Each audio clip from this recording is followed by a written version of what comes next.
Face aux terribles menaces qui pèsent aujourd'hui sur notre planète, face aux angoisses et à toutes nos questions qui restent sans réponse, une femme exceptionnelle du Moyen-Âge nous apporte de la lumière, Hildegarde de Bingen. Elle, qui dès son plus jeune âge voyait ce que personne ne peut voir, a reçu des révélations de première importance pour nous. Hildegarde, après avoir vécu plus de 30 ans dans le monastère de Disibodenberg, en Rhénanie, reçoit l'ordre de fonder un nouveau monastère. Cet ordre provient de la lumière vivante qui lui apparaît parfois pour lui révéler des secrets de l'univers. Hildegarde a vu dans ses visions le lieu de la nouvelle fondation, mais elle ignore où il se trouve. Alors elle supplie le moine Volmar, son ami, de partir à la recherche de cet endroit. Après de longs jours de marche à travers la forêt, le moine découvre enfin le rocher haut et sauvage de Rupertsberg. Il se trouve précisément au confluent de la rivière Nahr et du Rhin. Sur le sommet, qui forme un vaste plateau luxuriant, jaillit une source cristalline. Là avait vécu un ermite, saint Rupert. Hildegarde pressent qu'en ce lieu, elle et ses sœurs religieuses vont pouvoir vivre d'une manière tout à fait nouvelle. Elle ne sait pas encore comment, mais elle est pleine d'enthousiasme et n'a qu'une hâte, y être au plus tôt. Cependant, avant d'obtenir l'autorisation de quitter le couvent, elle va devoir se battre et souffrir durant d'interminables mois. Maladie et violentes douleurs du corps, trahison, humiliation. Hildegarde endure tout patiemment. Et un jour, enfin, elle peut emmener ses 18 moniales vers leur nouveau lieu de fondation. Elles gravissent sur un raide sentier le rocher de Rupertsberg et elles arrivent émerveillées sur le sommet verdoyant. Là, pendant les premières semaines, elles goûtent le bonheur d'une vie simple au milieu de la nature. Mais bientôt, une nouvelle épreuve très rude s'abat sur Hildegarde et ses sœurs. Le premier hiver qu'elles passent sur le rocher, dans des abris de fortune, est le plus glacial qu'on ait connu, et affreusement déprimant. La pluie froide tombe sans discontinuer, puis le vent du nord se lève et cingle le plateau, apportant des bourrasques de neige dure qui piquent les visages. Les religieuses sont transies de froid. De plus, toutes leurs affaires et leurs biens, qu'elles avaient laissés provisoirement dans leur ancien couvent, leur sont confisqués et elles se retrouvent sans rien, dans la plus grande pauvreté. À la fin de ce premier et terrible hiver, la moitié des moniales demandent la permission de partir dans d'autres couvents moins rudes. Hildegarde, la mort dans l'âme, accepte de les laisser aller. Elle pourrait s'avouer vaincue et renoncer. Oh, elle n'en est pas loin. Mais non, sa foi indestructible et la lumière vivante qui la guide lui donnent la force de garder confiance envers et contre tout.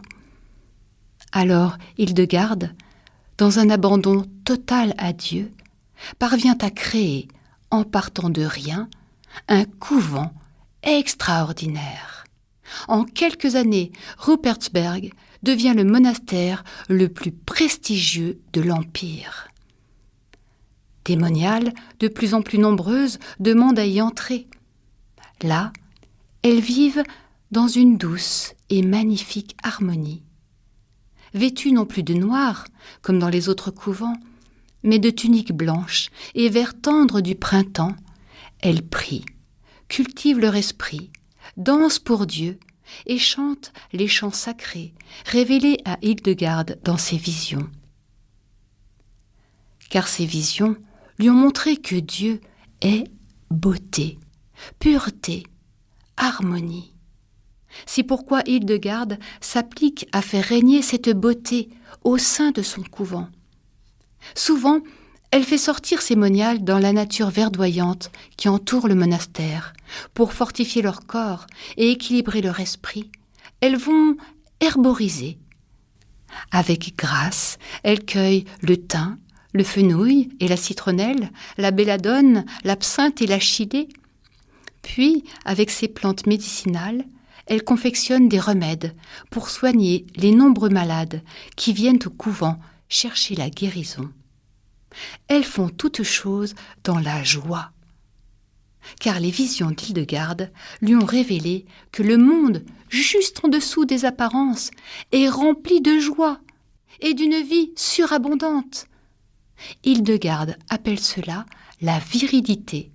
C'est cette puissance de vie foisonnante et si joyeuse qui emplit toutes choses dans le monde, les arbres, les fleurs, le ciel, les pierres et les êtres vivants. Tout regorge de viridité.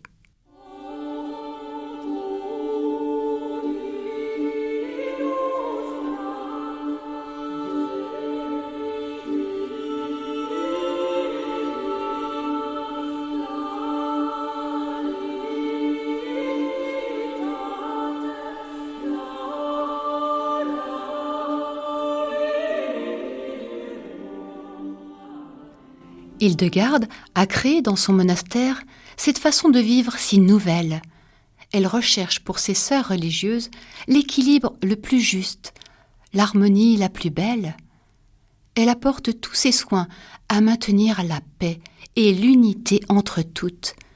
Et peu à peu, elle fait l'expérience du lien sacré qui unit l'homme et l'univers. Le rayonnement de Rupertsberg s'étend bientôt à toute la chrétienté. Des foules viennent consulter Hildegarde, des pauvres, des riches et aussi des puissants. L'empereur, Conrad lui-même, lui demande de lui révéler son avenir et celui de l'Empire. Hildegarde a alors la vision des malheurs qui l'attendent et elle n'accepte de lui parler qu'à demi-mot pour essayer de le fortifier et de lui donner courage. La reine Aliénor d'Aquitaine interroge également Hildegarde. Puis 3 papes qui se succèdent nouent avec elle une correspondance et lui demandent ses précieux avis.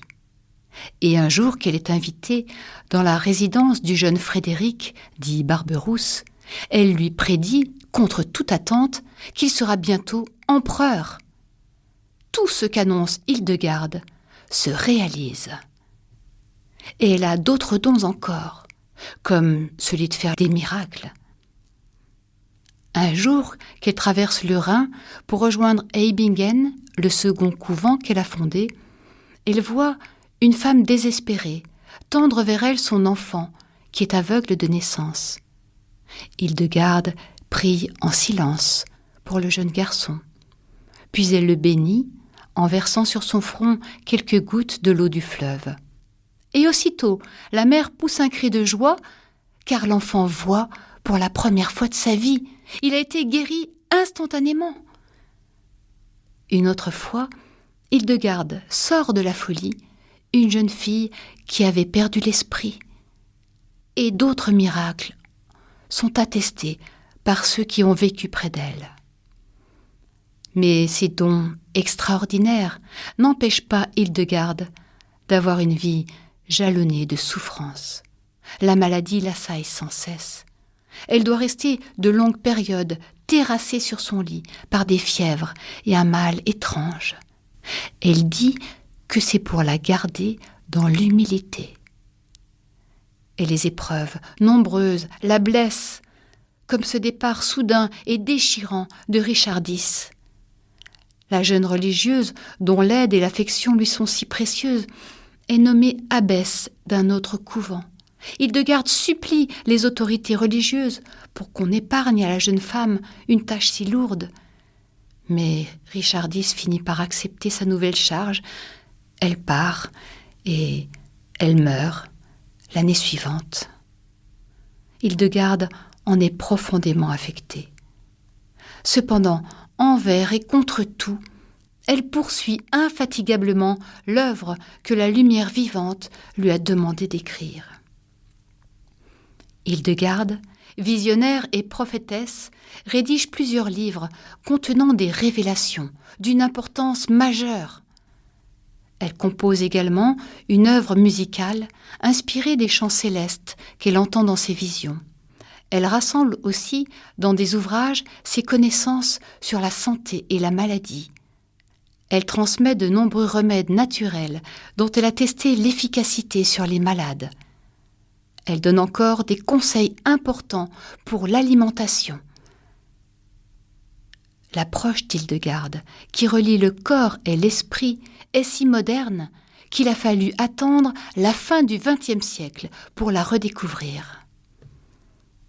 Dans les dernières années de sa vie, Hildegarde prend une liberté inimaginable pour une femme de son époque. Elle sort de son couvent pour aller prêcher aux foules dans de nombreuses villes. Alors qu'elle a près de 80 ans, elle parcourt à cheval de longues distances, bravant le froid ou les ardeurs du soleil. Car ses connaissances sont si vastes et son désir de faire connaître Dieu aux hommes est si brûlant que rien ni personne ne peut la retenir.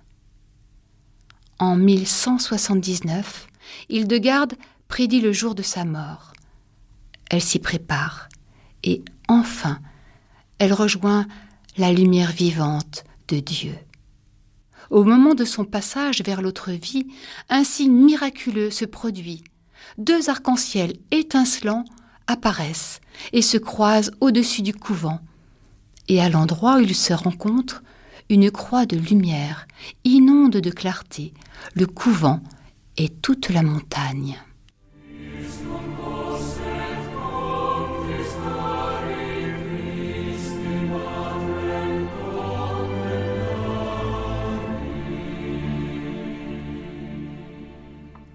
Hildegarde de Bingen est vraiment une femme exceptionnelle.